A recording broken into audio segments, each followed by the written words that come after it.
Si vous me voyez chanter, c'est que la joie du Seigneur va déborder. Ah. Bonjour tout le monde, bienvenue sur Maman TV.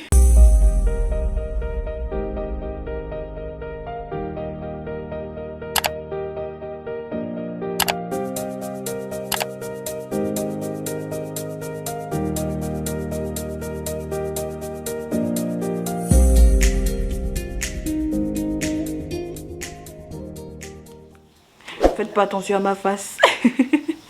Alors aujourd'hui, je suis heureuse de vous retrouver dans cette vidéo. Aujourd'hui, on va célébrer l'amour. Yeah! Je vous amène aujourd'hui dans un vlog où je vais participer à un mariage. Et par la même occasion, je vais partager avec vous cette belle journée, quoi. Donc c'est ça, je suis excitée. Et toujours en train de participer au mariage des autres. Quand on mariage, ça viendra. Un de ces quatre, ça viendra.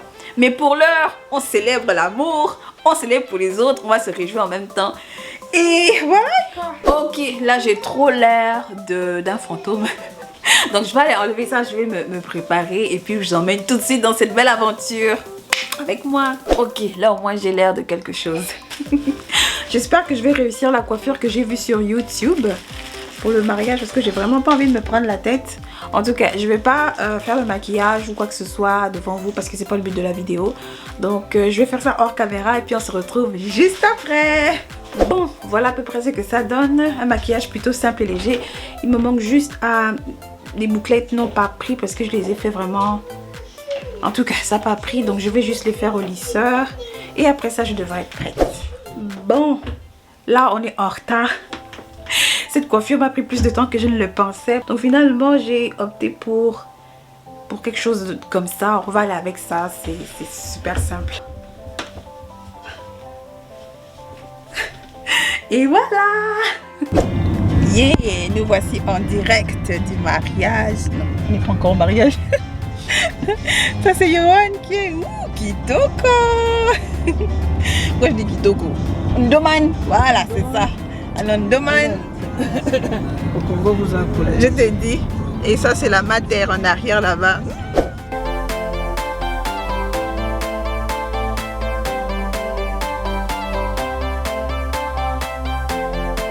C'est le manu seulement quelques... Bon, et voilà, nous sommes arrivés.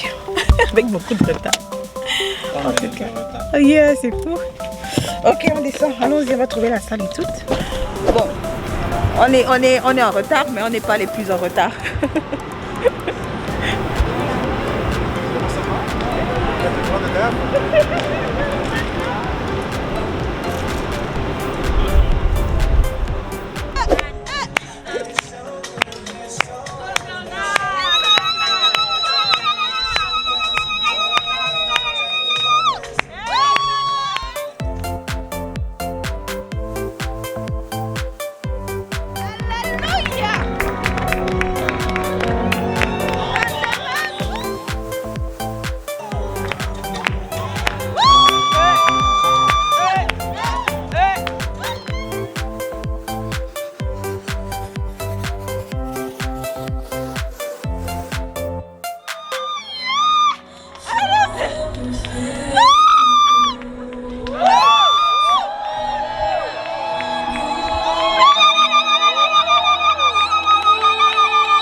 Antoine, enfin.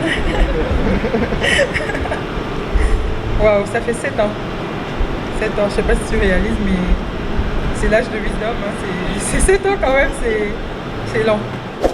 Allez, bon. Monsieur Mouko. Vous attendez tous, hein? Allez. Il attend un peu plus. Il faut sceller. Master.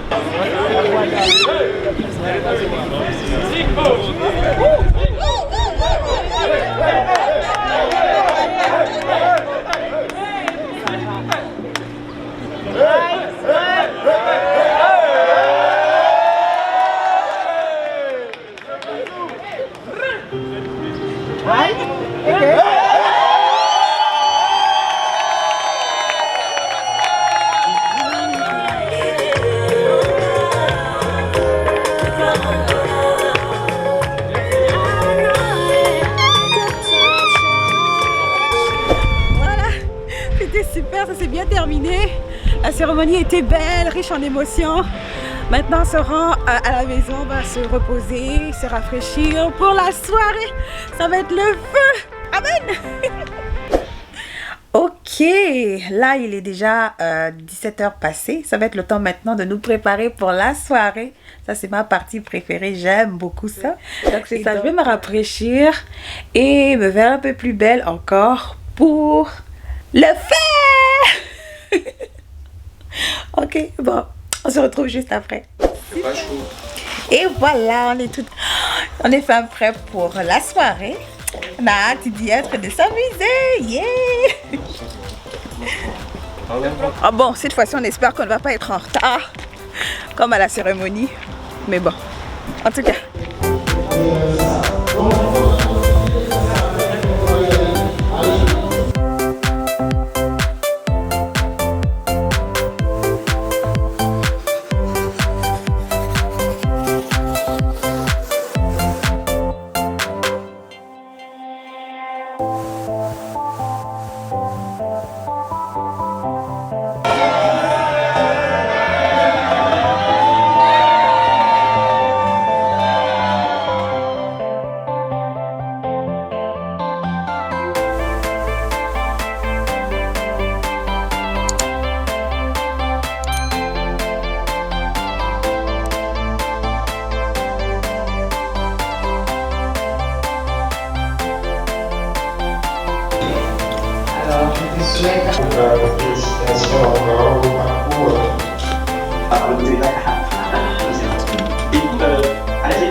Et voilà, c'est comme ça que s'achève cette magnifique soirée. Riche en émotions, en danse, c'était juste super. Donc c'était génial et je me suis très bien amusée. Je remercie le Seigneur pour cette belle journée. Donc nous on se revoit un peu plus tard pour un petit briefing. Salut!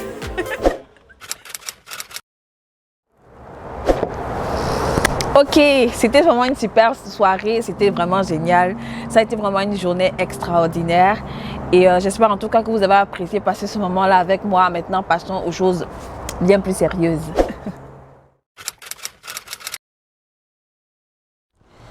Alors, de façon générale, moi, j'ai jamais été une fille ou une femme, si vous préférez, qui rêve du mariage, au fait. C'est tout ce qui est en rapport avec le prince charmant.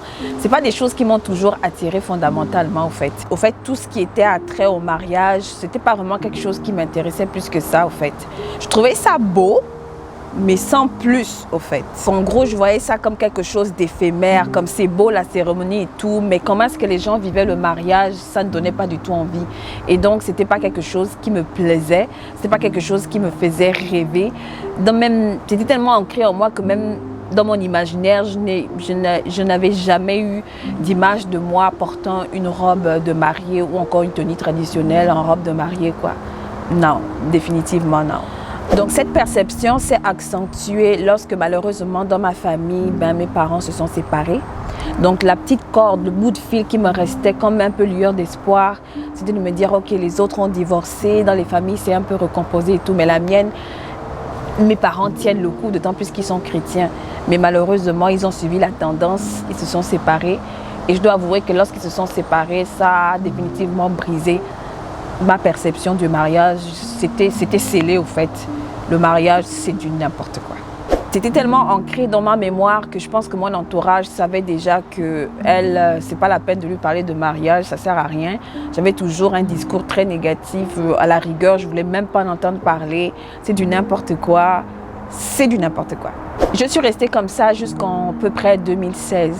Donc, je me suis réconciliée avec le Seigneur, j'ai recommencé à le servir et c'est à partir de ce moment-là que les choses ont commencé à changer dans ma vie. Et c'est pendant cette période-là que donc, Dieu m'a restaurée, m'a ramenée à l'essence. Disons que je suis simplement redevenue une nouvelle créature et c'était le départ d'une nouvelle façon de voir les choses, d'une nouvelle manière de penser. Donc je recommence avec le Seigneur, je redécouvre une nouvelle pensée, il rétablit les vérités dans ma vie.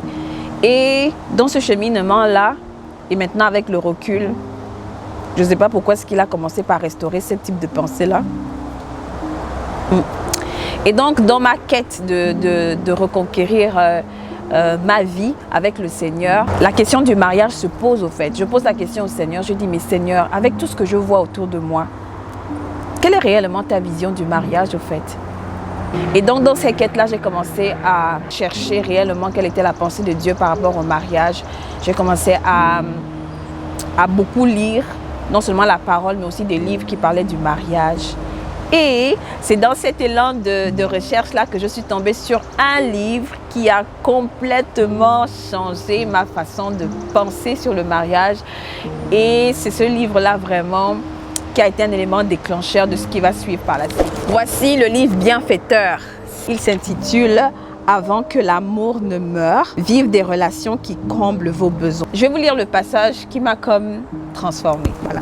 Donc en gros, c'est dans le chapitre 2 de ce livre-là et je pense que ça parlait de l'importance des rapports sexuels dans une vie de couple. Et là, Jésus vit en ma femme et quand je lui fais l'amour, je fais l'amour avec Dieu.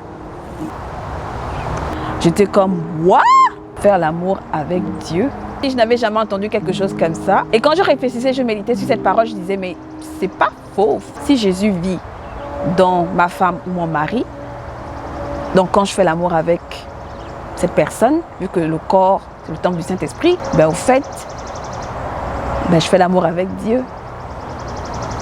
Et l'amour, c'est le don parfait. L'amour, c'est Dieu. Et l'acte sexuel traduit cette dimension sacrée.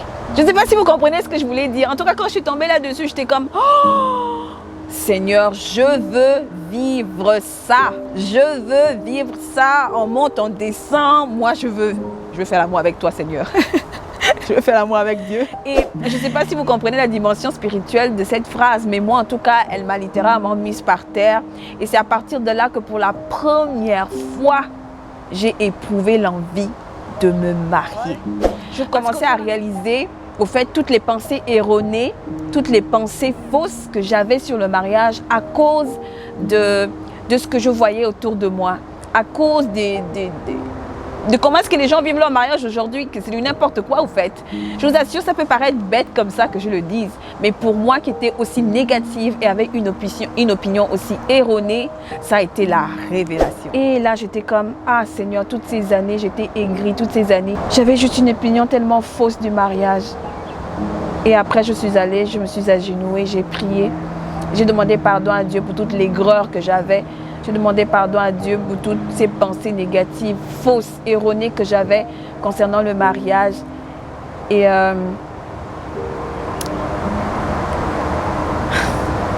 oh Seigneur, oui, j'ai dit Seigneur, compte tenu de tout ce que je viens d'apprendre, compte tenu de cette vérité, alors je lui ai dit Seigneur, je veux un mari. Seigneur, je veux me marier. je veux vivre ça parce qu'au fait, ce qui m'intéressait, c'est parce qu'il y a Dieu dedans. Et quand il y a Dieu dedans, vous allez me voir dedans, forcément. Alors, à partir de cet instant, je suis en mode préparation. Je lis les livres chrétiens sur le mariage. Je regarde des témoignages sur YouTube. J'écoute des prédications sur le mariage. Bref, je prie pour mon caractère. Je suis vraiment en mode, je vais recevoir dans pas longtemps. Donc, je dois me préparer. Et après à peu près, je pense, un an par là, ou un peu plus, en tout cas dans cet intervalle de temps, Dieu me fait la grâce de rencontrer un homme. Donc c'est ça, je rencontre un beau jeune homme. En tout cas, c'est le love, c'est le love, c'est le love. Je suis dans la joie. Donc tout se passe bien dans l'ensemble. On se fiancie très rapidement. Présentation à la famille, préparation du mariage. On est lancé, tout est prêt. On a nos hauts et nos bas, mais gloire à Dieu, on avance. Et juste au moment où je m'y attendais pas vraiment, à quelques mois, genre à moins de 3 mois comme ça du mariage, le monsieur annule tout. Et donc là, c'est pas mon univers qui s'écroule, mais c'est quand même un rêve qui s'écroule et j'étais déçue bien entendu.